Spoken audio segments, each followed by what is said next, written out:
ओम श्री सद्गुरुदेव भगवान की जय। आज का प्रश्न है कि उपासना और उपासक में क्या अंतर है। आखिरकार अर्थ है क्या।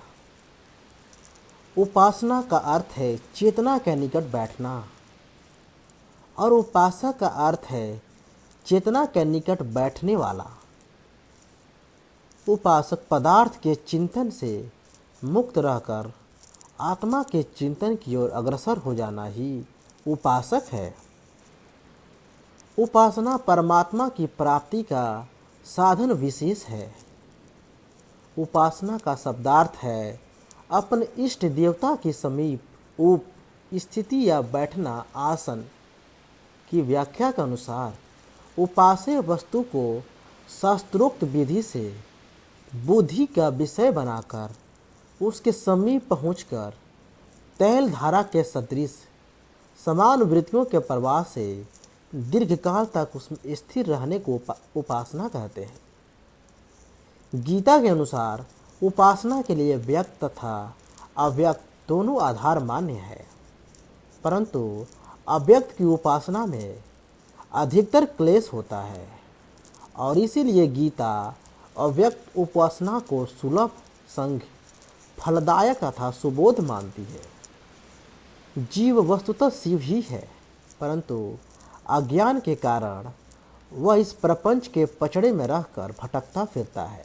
अतः ज्ञान के द्वारा अज्ञान की ग्रंथि का उन्मूलन कर स्वशक्ति की अभिव्यक्ति करना ही उपासना का लक्ष्य है, जिसमें जीव की दुख प्रपंच से संग मुक्ति संपन्न होती है।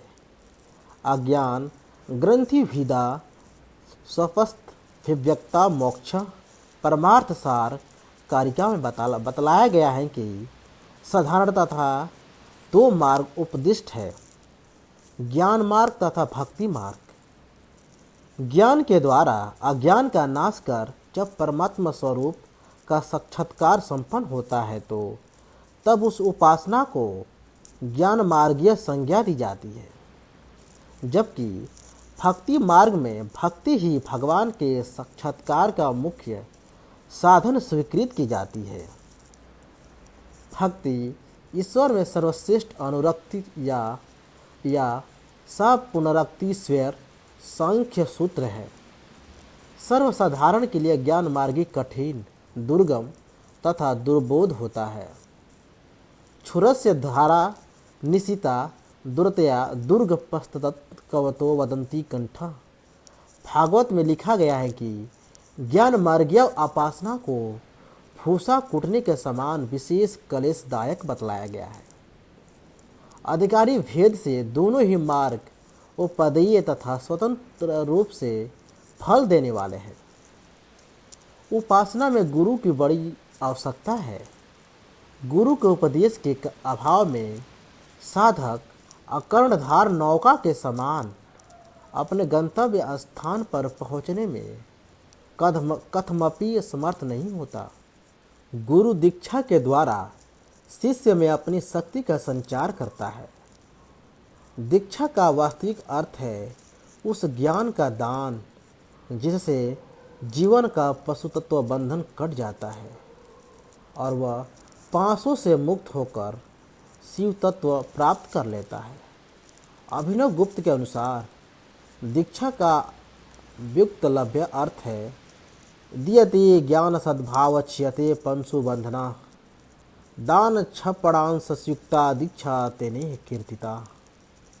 श्री वैष्णव की उपासना 5 प्रकार की मानी गई है।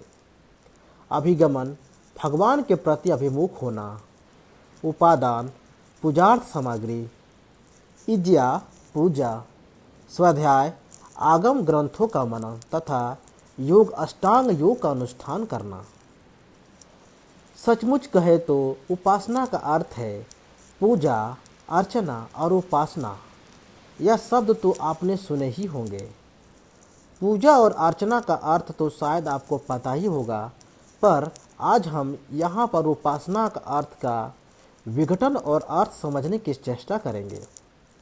यहाँ पर दिए गए सारे विचार मेरे स्वयं के हैं, किसी भी व्यक्ति से कोई भी संबंध नहीं रखता है, और अगर होता भी है तो वह केवल एक संयोग ही होगा।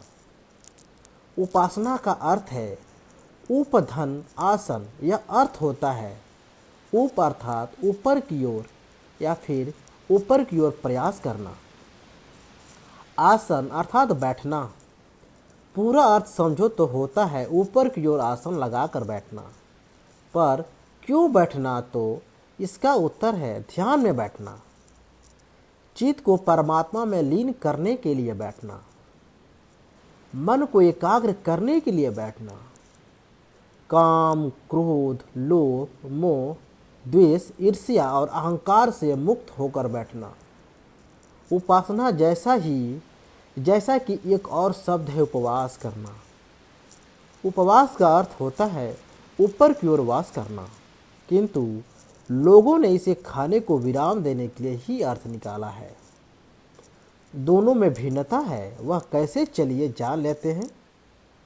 हम एकादशी हो या राम जयंती जैसे कोई भी त्यौहार हो, हम उपवास रखते हैं। उपवास का अर्थ केवल इतना होता है कि हम ऐसे ऊपर की ओर उठने का प्रयास करें कि हमें खाने पीने तक का होश ना रहे। भक्ति में लीन ऐसे रहें कि हमें इतना भी होश ना रहे कि खाने का समय हो गया, पीने का समय हो गया। यह होती है असली उपवास। हम उपवास ऐसे करते हैं जैसे कोई परमात्मा पर बहुत बड़ी कृपा करते हों। उपवास के दिन तो बहुत सारी चीज़ें हम कहते हैं और नाम देते हैं उपवास का, परंतु उपवास करना और हो जाना, यह दोनों में बहुत भिन्नता है। हम जानकर करें तो वह है ढोंग, क्योंकि हमने आसन तो लगाया नहीं है ना, और आसन लगाकर ऐसे बैठ गए कि होश ही नहीं रहे।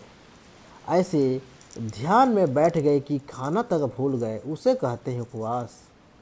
और ऐसे ही उपवास करने से पहले जो ध्यान लगाया जाता है उसे कहते हैं उपासना।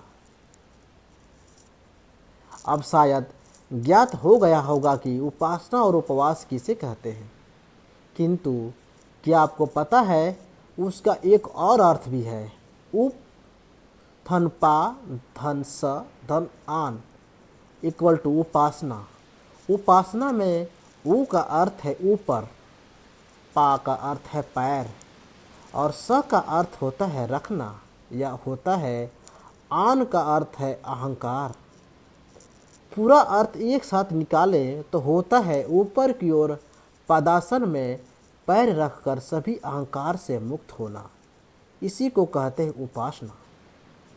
हम लोग यह समझते हैं कि मंदिर जाकर पूजा पाठ करना और दिया अगरबत्ती जलाने को हम उपासना समझते हैं, जबकि वह उपासना नहीं है।